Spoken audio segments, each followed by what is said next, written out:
Nous avons en direct un peu spécial Trung, qui est l'un des représentants de la VAVA, qui est une des associations les plus importantes au Vietnam, qui vient en soutien aux victimes de l'agent orange. Et oui, on voulait vous entendre. Bon, c'est bien de vous avoir du coup. Comme ça, on voulait vous entendre sur la réception du procès au Vietnam de votre point de vue. Et on voulait aussi savoir comment la VAVA, donc comment l'association avait soutenu le procès de Tran Tonia et voilà, comment ça a été perçu au Vietnam.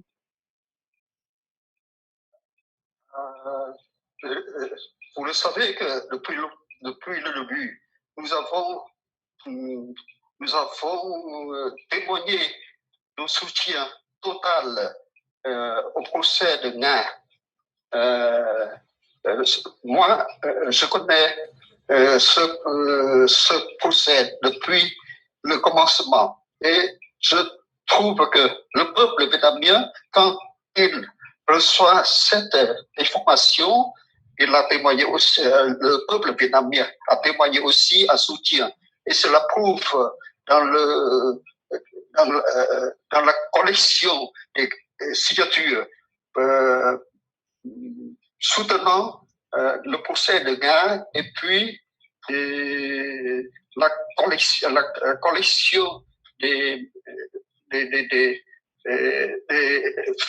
des fonds pour soutenir ce procès.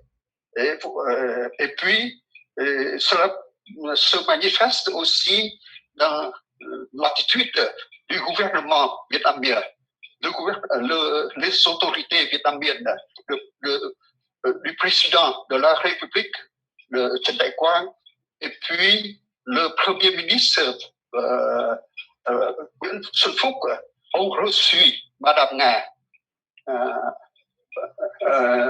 Et puis, oui, Madame Nga et les avocats français, William Bourdeau, et puis Bertrand Repol. Et oui, c'est ça. Et je crois que cela prouve fortement le soutien du peuple vietnamien au procès de Nga. Et quand la VAVA, après avoir su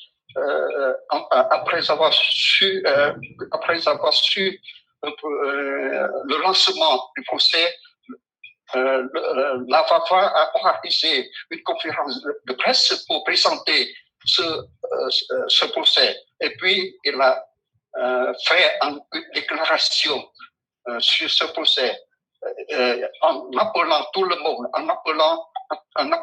monde, soutenir Madame Nga, et puis en appelant le tribunal, les juges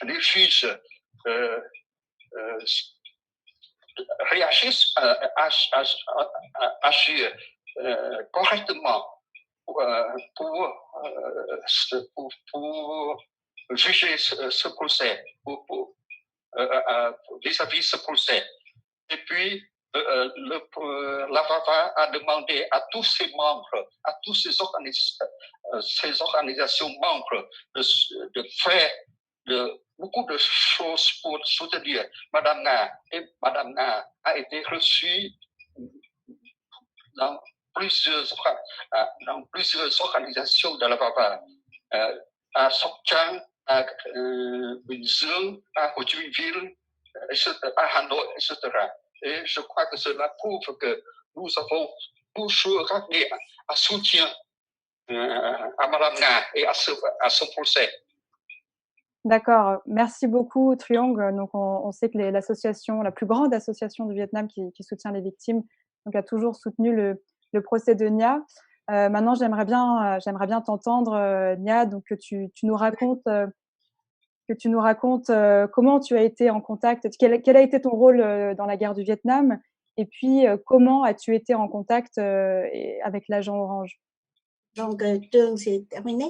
Oui. Ah oui. Merci beaucoup. Merci, Trương. Allez-y. Oui, bonjour à toutes et à tous. Je voudrais tout d'abord vous remercier, vous qui êtes là et vous qui êtes aussi ce soir sur Facebook pour nous soutenir.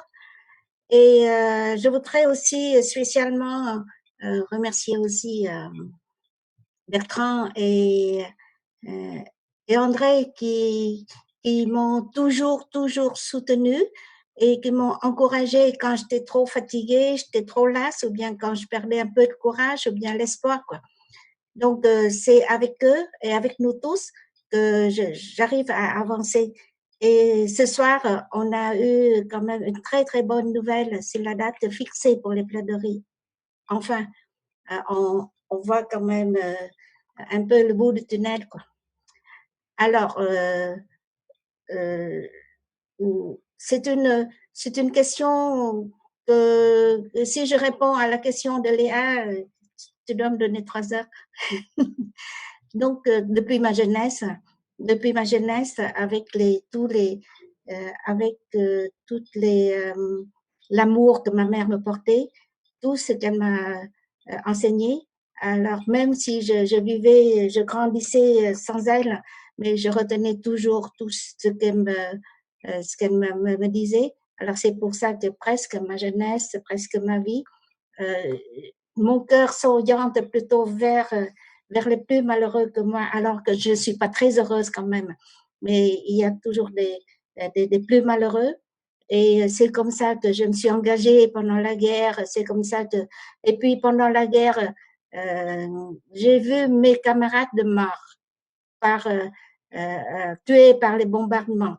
J'ai aussi enterré mes camarades avec mes mains. J'étais en prison, et en prison, des petites jeunes prisonnières m'ont partagé la moitié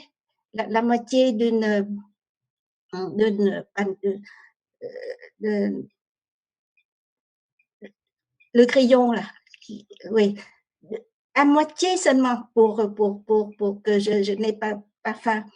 Et puis après, il y a la paix est revenue, mais quand j'étais sous le bombardement, je rêvais de la paix, je rêvais de bonheur du peuple. Avec ma mère, sous les bombardements, on avait fait plein de rêves, mais là, la guerre terminée, moi et ma fille, on était sortis de prison, ma mère ne revenait pas, portée disparue, et puis après des années, je ne vois pas encore le bonheur, je vois la misère. Et après, je vois aussi les souffrances des victimes de la dioxine, alors que je ne savais même pas que je suis aussi victime. Et j'ai vu, bien sûr, on a l'indépendance, mais ce qu'on rêvait n'est pas encore réalisé. Et c'est pour ça que je pensais que ma vie est destinée encore au combat pour le bonheur que ma mère rêvait, le bonheur que beaucoup de mes amis d'armes, mes amis de combat, tués, tombés par la guerre, là, n'avaient pas encore réalisé même leur vie, parce que leur vie était coupée à leur jeunesse. Donc, moi, je sentais et je sens toujours que ma vie maintenant là n'est pas la mienne uniquement. Je vis aussi pour ma mère, je vis aussi pour les enfants, pour mes amis déjà morts. Et alors, il faut, ma mission à moi, c'est de continuer ce qu'ils ne pouvaient pas faire complètement. Alors, c'est pour ça que quand j'étais dans le village où il y avait beaucoup de victimes de la dioxine, alors je me disais, mais pourquoi tant de misère?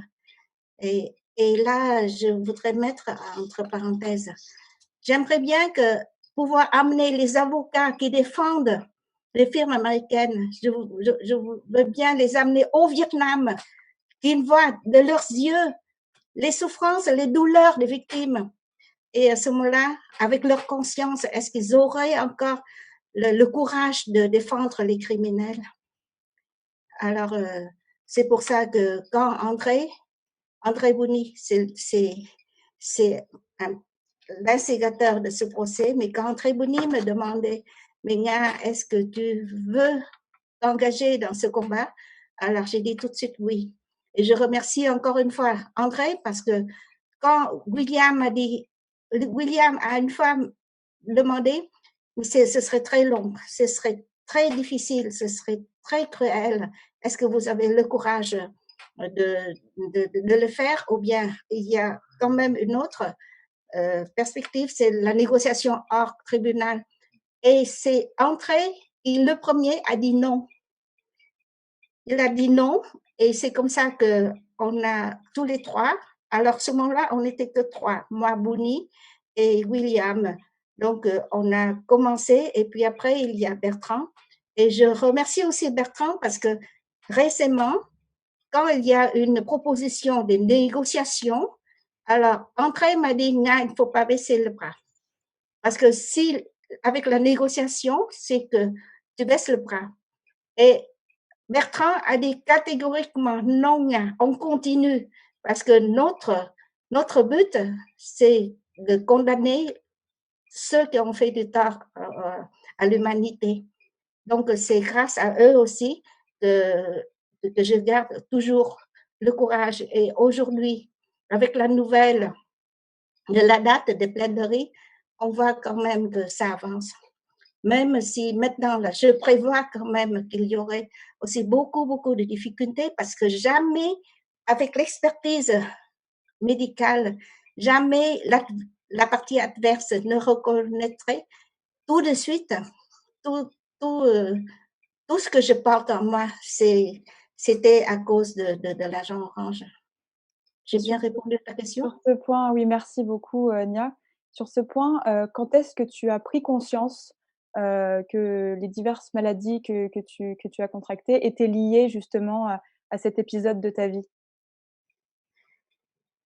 J'ai perdu ma fille, ma première fille, je l'ai perdue très vite parce qu'elle était née avec une malformation cardiaque. Ma fille, ma deuxième fille, elle a un risque d'avoir la leucémie. Elle a fait des fausses couches et elle porte aussi des maladies que moi, je les transmises.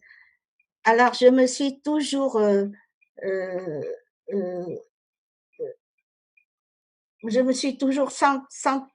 sentir que je suis fautive parce que j'ai transmis des maladies graves à ma fille. Et aujourd'hui, hier seulement, ma fille m'a dit, maman, peut-être que j'ai un cancer comme toi. Hier seulement. Voilà. Et, mais je me sentais toujours fautive jusqu'en 2008. On m'a donné de l'argent pour construire des maisons pour les familles pauvres. Alors, j'ai choisi une région où il y a beaucoup de victimes.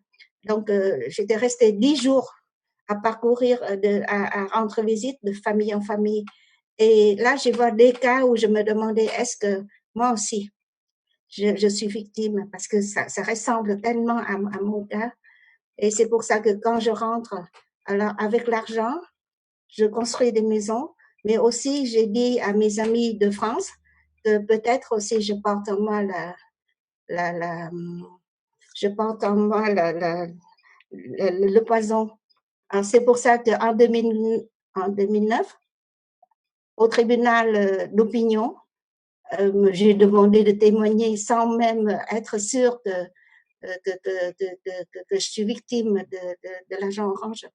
Mais j'ai demandé au tribunal de témoigner parce que j'ai dit que si je vous demande de témoigner, c'est pas pour moi. Je ne parlerai pas de mon cas, mais je parlerai pour ceux qui ne peuvent plus parler et pour ceux qui ne peuvent pas venir en France pour témoigner. Et les organisateurs étaient très surpris parce que mais qu'est-ce que c'est que cette dame qui tombe, on ne sait pas d'où. Et parce qu'elle ne suit pas elle ne suit pas les principes, elle demande d'elle-même ça de témoigner, mais finalement, on m'a permis de témoigner. Il paraît que le témoignage a été quand même apprécié.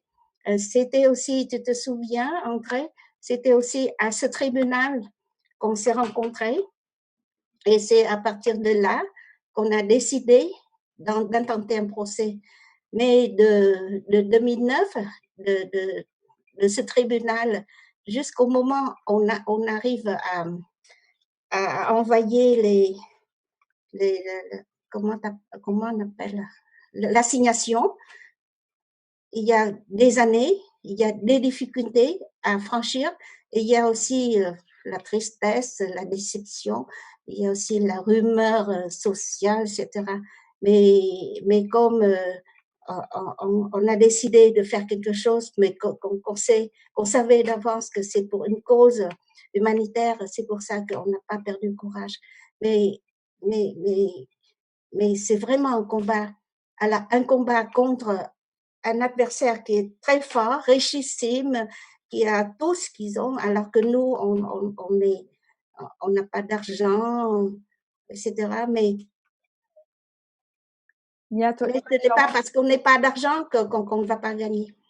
Toi qui as rencontré donc énormément de victimes qui étaient engagées, alors même que tu n'étais pas consciente d'avoir toi aussi des pathologies liées à l'agent orange, quelles sont les priorités pour toi au Vietnam? En fait, quels sont tes rêves face à ce procès, mais aussi qu'est-ce qu'on pourrait faire pour les victimes de l'agent orange? Bertrand et André ont bien expliqué que pour les victimes vietnamiennes, on n'a pas beaucoup de chance d'intenter un autre procès. Alors, c'est pour ça que si je ne le fais pas, qui va le faire? Mais si je le fais pour moi, comme on a toujours expliqué, si ce n'est que pour moi, je ne le ferai pas, parce que vous savez que je suis âgée, que j'ai pas une bonne santé, et de plus en plus, avec le temps, avec l'âge, les pathologies s'accentuent, et les crises cardiaques, et puis après la tuberculose, et puis après le cancer, etc. Mais avec le temps, il y a dans 10 jours, je serai encore opérée, j'aurai encore une autre intervention, par exemple. Donc, si c'est pour moi, il n'y aurait pas ce combat. Mais parce que aujourd'hui, je rassemble les conditions sine qua non pour un procès contre les firmes américaines pour l'argent orange, alors je le fais. Et même si la partie adverse dit toujours que c'est un procès civil, tu me dis, André, si je me trompe, hein, c'est un procès civil, donc c'est pour rien. Mais Madame Trump dit toujours qu'elle fait ce procès aussi pour les millions de victimes au Vietnam. Mais moi, je n'ai pas dit que c'est seulement pour les victimes du Vietnam, je dis que pour toutes les victimes du monde, parce que dans les autres pays, il y a aussi des victimes. Et eux, maintenant, ces victimes, ils n'ont pas encore l'occasion d'intenter un procès pour se faire indemniser, alors que si j'ai ces possibilités d'intenter un procès, pourquoi je ne les fais pas? Bien sûr, je le fais pour moi et pour mes enfants, mais aussi pour les autres, parce que vous me connaissez aussi que ma vie maintenant là, s'approche de la fin, donc j'ai rien à regretter. Mais si je peux encore faire quelque chose pour l'humanité, pourquoi je ne le fais pas? Et je veux aussi ici remercier parce que on a commencé très seul. André, William, après Amélie, Bertrand, mais après il y a tous les amis qui s'assemblent de plus en plus. Et aujourd'hui, si on regarde la liste des associations qui se sont rassemblées aujourd'hui là pour me soutenir, pour soutenir le procès, vous voyez que ça mérite quand même de ne pas penser à soi-même et de continuer jusqu'à la fin. Et la fin, on le voit déjà, même s'il faut faire appel, parce que maintenant, je ne suis pas seule. je suis avec vous, vous êtes avec moi. Et d'autant plus que de plus en plus, je vois la jeunesse qui est présente de plus en plus. Voilà.